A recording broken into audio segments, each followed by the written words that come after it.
నిన్నటి current affairs లోని చివరి ప్రశ్నకు సమాధానం.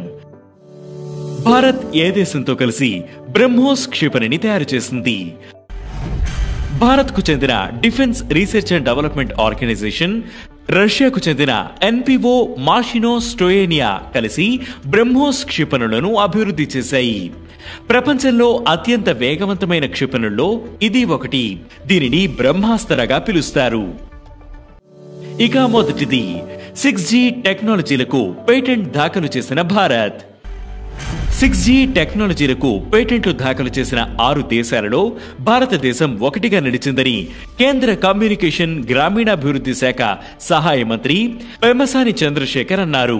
మే 14న న్యూఢిల్లీలో జరిగిన భారత్ 6G 2025 3వ అంతర్జాతీయ సమావేశంలో ఈ విషయాన్ని వెల్లడించారు. 2030 నాటికి 6Gలో భారతదేశాన్ని గ్లోబల్ లీడర్గా మార్చడమే లక్ష్యమని అన్నారు. ఇక రెండవది అసోంలో ఎక్సర్సైజ్ రహత్. భారతదేశ విపత్తు ప్రతిస్పందన సామర్థ్యాలను బలోపేతం చేయడంలో భాగంగా Indian army, national disaster response force కలిసి అసోంలో ఎక్సర్సైజ్ రహత్ ను నిర్వహించాయి. వరదలు, భూకంపాలు వంటి ప్రకృతి వైపరీత్యాలు సంభవించినప్పుడు పౌర, సైనిక సంస్థల మధ్య సమన్వయాన్ని మెరుగుపరచడం దీని లక్ష్యం. ఇక మూడవది స్వీడన్ రాయబారిగా అనురాగ్ భూషణ్.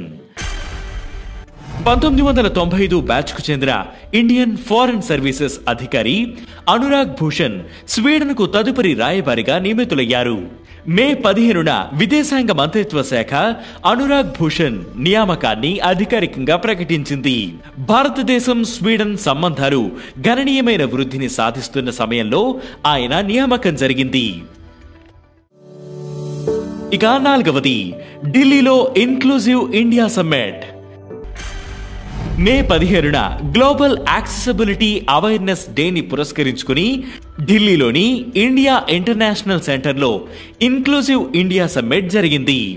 కేంద్ర సామాజిక న్యాయం, సాధికారత మంత్రిత్వ శాఖ ఆధ్వర్యంలోని వికలాంగుల సాధికారత విభాగంతో కలిసి ఈ కార్యక్రమాన్ని నిర్వహించారు. దీనికి State Bank of India Foundation, National Association for the Blind, Association of People with Disability మద్దతు ఇచ్చాయి. ఇక ఐదవది 86వ గ్రాండ్ మాస్టర్ గా ఎల్ఆర్ శ్రీహరి. తమిళనాడుకు చెందిన ఎల్ఆర్ శ్రీహరి 86వ చెస్ గ్రాండ్ మాస్టర్ గా నిలిచాడు.